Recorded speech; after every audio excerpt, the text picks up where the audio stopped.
ඇත්තටම අද මේ කතාබහ පටන් ගන්නේ ඉතාම කනගාටුදායක ආරංචියක් එක්ක අපේ සිනමාවේ අසහාය තරුව හෙළ සිනමා රජිනී මාලනී ෆොන්සේකා මහත්මිය. අද අප අතරින් සමුයි.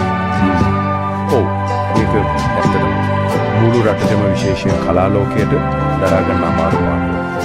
අපි මේ ලැබිලා තියෙන මූලාශ්‍රව සටහන් බලද්දි පේන්නේ ඒ ශෝකය වගේම එතුමී ඉතිරි කරපු ඒ විශාල උරුමය ගැන තමයි කතා වෙන්නේ. ඒක ඇත්ත.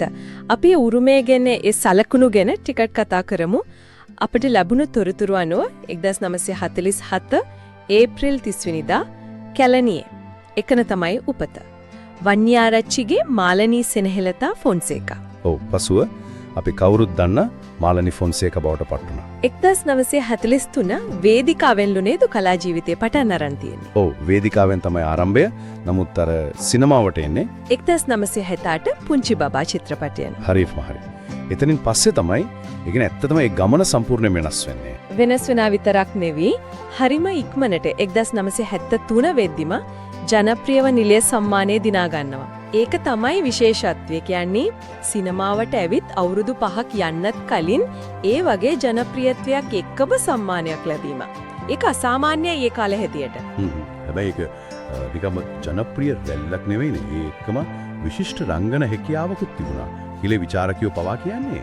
අනිවාර්යයෙන්ම අර නිධානය, බම්බරු ඇවිත් වගේ චිත්‍රපට, වැකන්දවලව මේවා සිංහල සිනමාවේ සම්දිස්ථාන. ඔව්. මේ චිත්‍රපටවල එතුමියගේ රංගනය ගැන වෙනම කතා කරන්න ඕනේ.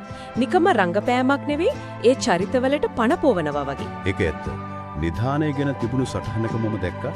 ඒ චරිතයේ තිබුණු අර සංකීර්ණ මානසික ස්වභාවය ඒක ඒ කාලේ නිලියකගෙන් බලාපොරොත්තු වෙන්න අමාරුයි කියලා තිබුණා. හරියටම. ඒ වගේ ගැඹුරු චරිත නිරූපණය කරන්න ඉතුමියට තිබුණු හැකියාව තමයි. ඒක තමයි අර සම්මාන ගොඩකින් පිදුම් ලබන්නත් හේතුව. ජනාධිපති සම්මාන, සරසවි සම්මාන, CIC සුමති සම්මාන. ඔව් මේ හැම සම්මානයකින්ම එතුමියගේ ප්‍රතිභාව තහවුරු වෙනවා. ඒක එක පෙතිකඩක් විතරයි. දේශපාලන භූමිකාව ගැන. 2010 ඉඳන් 2015 වෙනකම් ජාතික ලයිස්තුවෙන් පාර්ලිමේන්තු මන්ත්‍රීවරයෙක් විදිහට කටයුතු කළා. ඒකත් එතුමියගේ ජීවිතයක කාල පරිච්ඡේදයක්. ඒ ගැන විවිධ මත තියෙන්න පුළුවන්. නමුත් කවුරුත් එකඟ වෙන දෙයක් තමයි එතුමියගේ සැබෑම අනන්‍යතාවය. ඒ සදාතනික සලකුණ තියෙන්නේ සිනමාවේ. ඒ සිනමාවට කරපු සේවය නම් කවදාවත් අමතක වෙන්නේ නැහැ. ඒක පිරිමහන්න බැරි පාඩුවක්. ඇත්තම. ඉතින් මේ හැමදේම අතර තමයි අපිට දැනගන්න ලැබෙන්නේ කලක ඉඳන් රෝගාතුරව හිටියා කියලා කොළඹ පෞද්ගලික රෝහලක ප්‍රතිකාර ලැබමින් ඉඳලා. ඔව්. වයස අවුරුදු 70 වටේදී. අද අලුයම අප අතරින් සමුවරදින. හරිම කනගාටුදායකයි.